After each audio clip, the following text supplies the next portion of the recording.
The concept of temperature can be explained using the kinetic molecular theory. And you would have read so far that the molecules of a gas are in constant motion, and that you can imagine a container in which the molecules are undergoing elastic collision with the walls of a container, and then the energy of a molecules for one dimension can be arrived at as half kT, where k is the Boltzmann constant.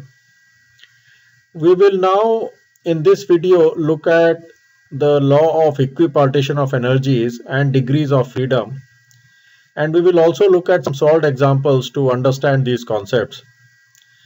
So for a monoatomic molecule, the molecule can move around the x-axis, the y-axis and the z-axis, and it is therefore said to have 3 degrees of freedom. Now, since 1 degree of freedom has energy of half kT, 3 degrees of freedom would have energy 3 by 2 kT. And what this means is that if we supply, say, 10 joules of energy to a monoatomic molecule, this energy will get distributed equally along the 3 dimensions or the 3 degrees of freedom. Apart from translatory motion, the molecule can also undergo rotational motion around the x, y and z axis. And the energy of this rotational motion is given as I omega square, half I omega square, where I is equal to 2 by 5 m r square.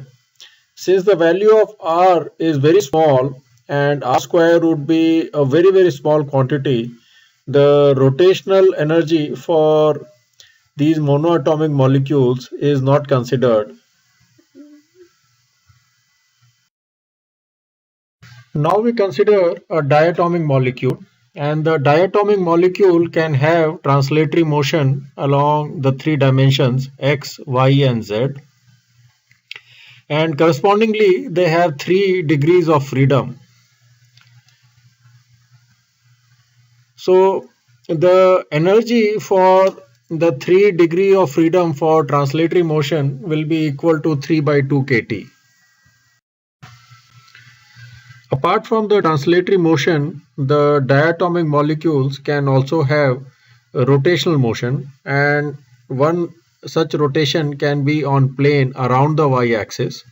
However, this energy is very small and it can be ignored. The molecules can also have rotation around the x-axis, and this energy is significant and will be retained. The other rotation for the diatomic molecule can be around the z-axis, where these molecules rotate in this plane. So the total degrees of freedom in the rotation motion is 2, and therefore the total degrees of freedom for both translatory and rotation motion is 5. So the energy for the 5 degrees of freedom is 5 by 2 kT. At very high temperatures, diatomic molecules have vibration motion, and corresponding to this, there are 2 degrees of freedom for the vibratory motion, each atom having 1.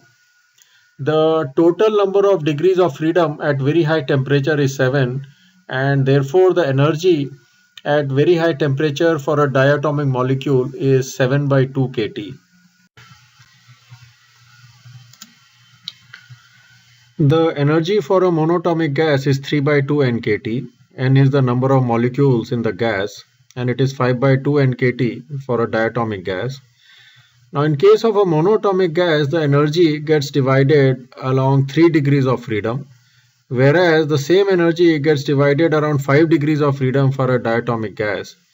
Therefore, the temperature rise for a monatomic gas will be higher, or in other words, the monatomic gas will get heated up faster compared to a diatomic gas.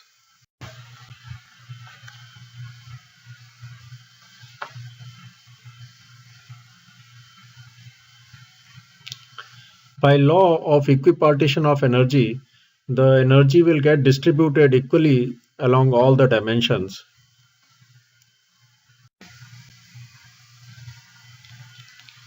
We assume that after dissociation, this N is a monatomic gas.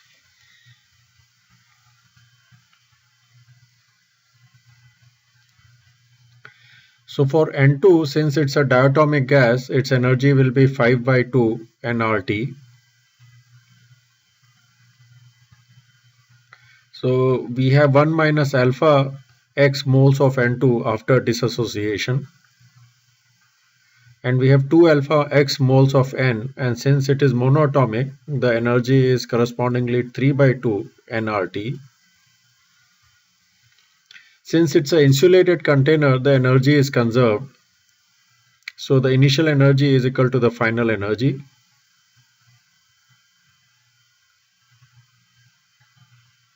And this is the fractional change in temperature. So I hope you found it useful. Thanks for watching.